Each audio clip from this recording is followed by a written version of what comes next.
This is my watch list for Wednesday, January 7th. First Solar's on there, FSLR. Possible double bottom here. And you see this kind of little tail here. If I go to 5-minute candles, this got a big volume spike here late in the day. I think on an upgrade. Not positive. I'm pretty sure that got an upgrade to a buy or something like that. Couple that with the daily chart. It's a possible double bottom. Of course, these solars are weak with weak oil, but I still think this bears watching because of the possible double bottom. So I'm going to have First Solar FSLR on bounce watch. BCLI, crazy move here, but now we're almost, at a gap fill area, back down to the 8-day moving average, hitting $5. I do want to watch this for a bounce play for tomorrow. NRX could make the same argument. Crazy move, but now it's coming in. Sometimes, 3 or 4 days after the sell-off, you can get a nice bounce. So it doesn't cost me anything to have these on charts. CNAT, I made a video in the after hours, if you get a chance to watch it, to show we had this, it looked like this going into today, and then the video shows why we have something like this on watch. And just real quick, it gave a really nice little handle right there below 10, kind of a cup and handle. So I called it a 1003 with like a, I don't know, 889 stop, and then we got a really nice move all the way up to almost 1070. So there's an example when you see a daily chart like this and you say to yourself, what the heck is he going to do with it the next day? Well, CNAT was a perfect example. It was along right there and gave a really nice trade. So, and if I don't get something like that, I just don't trade it, right? It has to make sense on an intraday basis. CYTR, look familiar, kind of reminds me of CNAT before today. So, whoops. Right? So there's an example of one I want to watch tomorrow. Do I know if I'm going to trade it? No, I'll wait and see what happens, right? Wait and see how it sets up. STI. Now, this is a regional bank, and I've got another regional bank on the list too.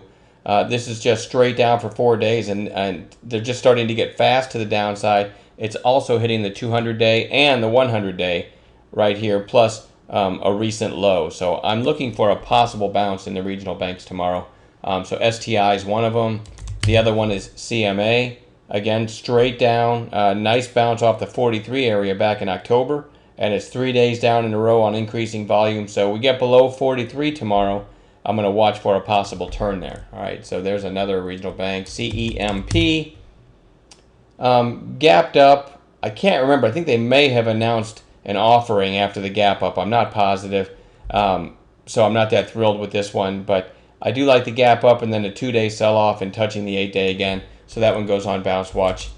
JC Penney's I want to watch. JCP, because same-store sales was an upside surprise. It was like same-store sales, an increase of, I want to say 4%, but I'm not positive. I don't care that much about the news. I do care that it's gapping up. And after hours, it's at 774 right now. So up here, near these recent highs. In a way, that's a negative because if it gaps up to here, you'd almost expect it to sell off. But we'll be watching that one in the morning, see how it trades in the pre-market, and see if we get an opening morning gap play once the market opens. Loco, nice volume today and a nice pop, a break above a good 2.5 weeks of trading. I did get a long in this one today, right over this little base pattern here. I called it at 22.18, I think. So when it right there, and the worst case stop below 22. So less than 20 cents or right around 20 cents risk, and we got to move all the way up to almost 23 bucks. But I want to have it back on watch because this one could continue. It's pretty beaten up, so that one might have a couple more days in it. And then SONC, Sonic, trading at, in after hours, 28.50, somewhere around 28.50. So above any recent trading. I'm going to go to the weekly. It looks like that might be trading at all-time highs. That's as far back as I can go. So that one's worth watching too. SONC as a possible gap play tomorrow. That is my list, and we'll add other gappers that we find in the morning. I was going to show, I'm going to show this real quick. ANTH is also in my notes. I don't know anything about this one, but it had a nice pop and then kind of an inside day today and an interesting little late day pop right here. So you might want to watch this ANTH too. It's a little bit thin for my taste, but some of you may be interested in that one as well. And I will leave it at that, and we will talk to you guys tomorrow. Have a good night.